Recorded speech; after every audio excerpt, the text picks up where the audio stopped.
Hello and welcome to the Grievolution. I'm McRogers, grief therapist, and I'm here to help you think about changing your relationship with your grief. Today I'm going to be diving into a topic that so many grievers struggle with, and that's called people pleasing. And I'm so fortunate that many of the grievers that I get to meet are big thinkers and deep feelers, and this often makes grief that much more difficult, particularly when we're talking about people pleasing. So if this describes you, know that you are not alone. So please have a watch as I have some insights to offer and some tools to share that will support you through this experience. When we're grieving, it's not uncommon to feel the pull to prioritize everyone else's needs over our own grief being seen and held. So if you are a big thinker and a deep feeler, this is especially true for you. Maybe it's because we don't want to burden others, or perhaps we're afraid of how our pain might make them feel, or are we frightened to allow our pain space to be seen because then it would also be real. So people-pleasing behaviors have many starting points, and grief is a direct invitation to this survival skill. We can then experience the push or pull of self-soothe or others soothe. So please let me know in the comments if any of this feels familiar when we're talking about, have you allowed your grief to be seen and has it impacted how you act around other people? So let's discuss now, how does people pleasing play a role in our grief? Well, people pleasing often stems from a desire for connection and acceptance. It's a good thing sometimes. But according to research in the Journal of Social Psychology, people who exhibit strong tendencies to people please often suppress their own emotional needs in order to maintain harmony in their relationships. And while this may seem a noble goal, it can significantly hinder the grieving process. So what's the harm in this? Well, grief demands attention. It needs to be felt, expressed, and processed in real time. And when we are busy filtering our grief in order to maintain connection or harmony in our world, we often push down our grief to the side. And here's the really tricky part. That unprocessed grief doesn't just disappear. It hangs about and lingers, often manifesting as physical symptoms, mental health symptoms, and prolonged grief. And eventually it leads to either self or other resentment. It waits for us to tend to it. A 2018 study in Clinical Psychology Review highlighted how avoidance behaviors, like people-pleasing, can often magnify feelings of unresolved grief and increase the risk of developing a more complicated grief response.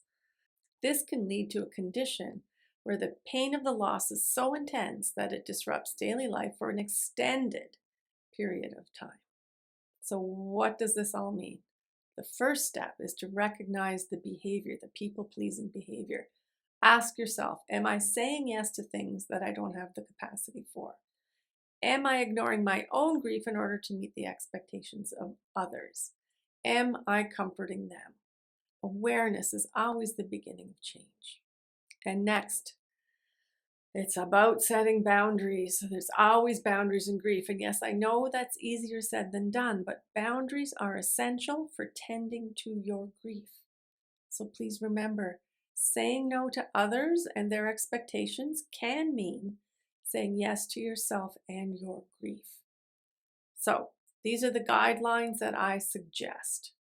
Practice saying no with kindness. Start with kindness to yourself and then kindness to others. Thank you for the offer to take me to lunch. I'm choosing to limit my social time for a while. Next, schedule or protect time and rituals for your grief. Journaling, therapy, quiet reflection time. How do you meet and then close off your days? Also, seek support from those who truly understand your grief journey. Find a therapist, a support group, a peer group, a hospice group, an online community that gets grief. And please be willing to experiment to find what serves you at any given point in your grief, where you don't have to filter or edit your grief in order to protect others. So I'd love to hear from you. Have you noticed people-pleasing tendencies in your grief journey? How have you managed them? Please leave a comment below and let's start a conversation so that we can normalize this. Your story might just help someone else. People-pleasing is a true element in grieving. I recently spoke with a woman who stated, quote, "Grief leaves me reticent to trust. Sort of like if I show you who I am now, you may not like who I am. And yet this is all that I have." This statement motivated me to explore this nuance of grief and grief support and to share my thoughts with you.